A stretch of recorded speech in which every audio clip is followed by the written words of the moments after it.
Bandits reportedly abduct naval officer, wife and daughter in Kaduna. And Hello, welcome to this channel. There is this video I came across and I would like us to watch it together. But before we do that, please, if you have not subscribed to this channel, please go ahead and do that. Click on the subscribe button and turn on your notification bell to keep being part of this. Then as you watch, do not forget to react and also drop your comments in the comment section. one of the United States security experts has declared that the insecurity situation in Nigeria could be solved only when the nation ceases to exist. This is shocking to so many people. Wait for it on my next video about this, while we discuss the importance of what he said. But for the now, let's look into the Navy officer that was kidnapped by the bandits in Kaduna State. Not only himself, his family, his wife, his children, they were all kidnapped. Now, the Nigerian Navy are kicking, they are agitating. They want to, try to arrest the culprits, go after the bandits. But the question I'm asking is that, what about so many people that have been, that are being kidnapped? This is, a present continuous tense, something that is occurring every day. What about them? Who is even shouting and kicking after their abduction? Who is going after the bandits because they abducted a common man? You see why I always tell, common people like me and you, we have to understand that you do not have a place in this country. The only place you have is where you choose to belong. It's what you choose about you. Every now and then, like yesterday, almost 70 people, the killing and kidnapping were almost 72. The total number of the incident that happened yesterday, from the insecurity aspect of it. Nobody's talking. Why? The person is not an army general, it's not a navy commander, it's not a top ranking politician or naval officer or somebody that is influential. You will only hear the news because it affects almost the whole village or important personality. But the minor people who are dying now, they are, I'm sorry to use this word, they are non-entity. Jara Reporters is reporting that bandits reportedly abduct naval officer, wife and daughter in Kaduna.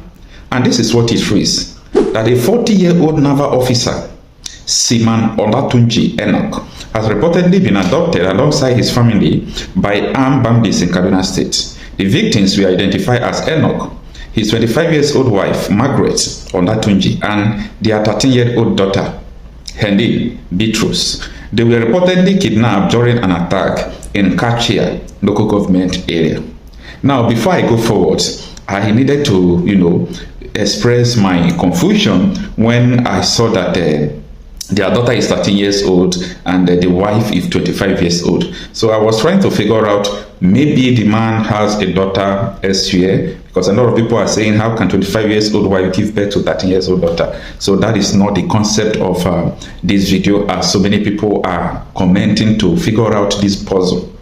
Now, it continues that, according to security analyst and counterinsurgency expert Zagazonda Makama, the abduction took place in the early hours of August 20, 2025. That was yesterday, when gunmen invaded Ogunwa Mission and whisked the family away. The report said the gunmen stormed Ogunwa Mission, Kachia, and whisked away Seaman Olatunji Enoch, 40 years, of the Nigerian Navy attached to NNSAT Kachia. The assailant also took away his wife Margaret Olatunji, who is 25 years old, and their daughter Helen Beatrice, who is 13 years old, during the attack. Security agencies have since launched a manhunt for the perpetrators, with cordon and search operation ongoing in surrounding bushes, it added. The operation aims to ensure the safe rescue of the victims without harm. The reported abduction highlights the worsening security crisis in Kaduna State, where bandits continue to terrorize rural communities. And this is what the article from Sahara Reporters reads. So, if a naval officer it was just kidnapped like this, the question I'm always putting up to common people like me and you, if these people truly comes after you, how will you defend yourself?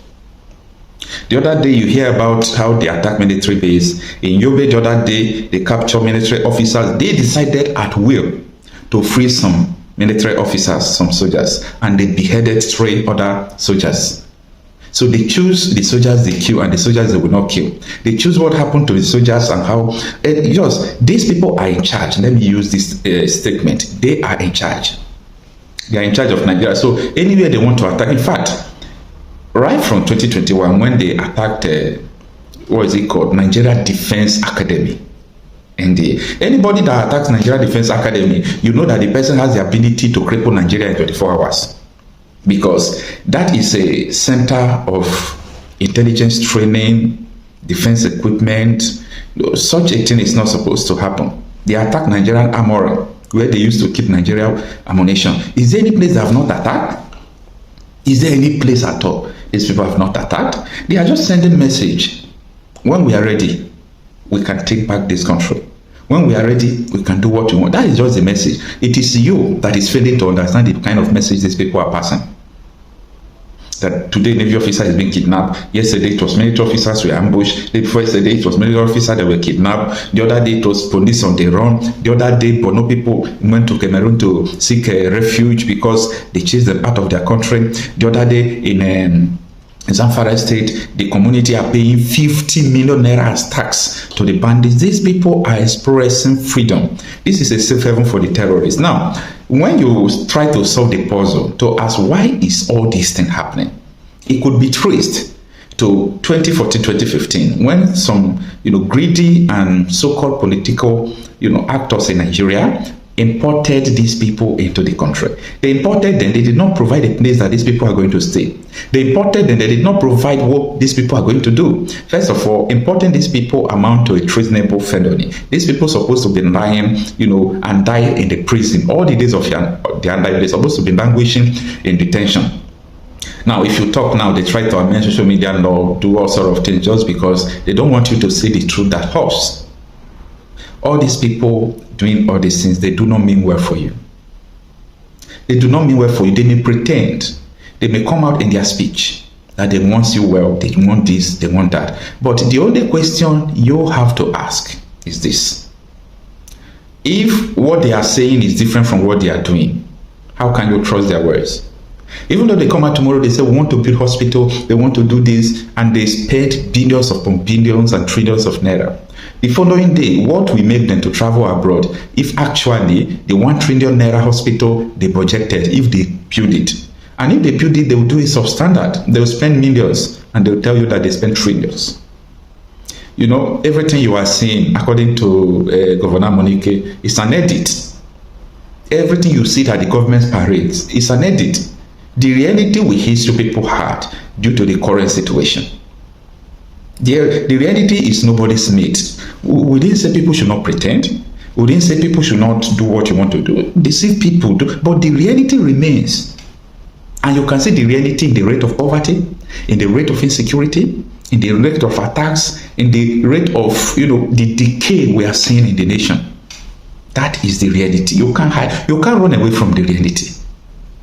And it is what it is. I used to maintain that Nigeria is not sustainable because of all these things. And imagine the two political party, biggest party in Nigeria, are terrorist organizations. Just like I said, they imported terrorists, they kill people, beat people during elections, the evidence are everywhere.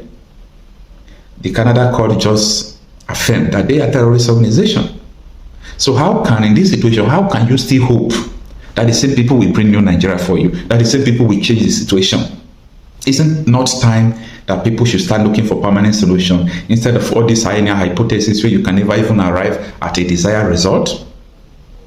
As far as I'm concerned, the political regime change is not the hope of the people, and there is no regime or a politician that has the ability to change Nigeria because Nigeria is irredeemable. Thank you for watching this video. Please leave your contribution in the comment section and also do well to subscribe. I'll see you in my next video.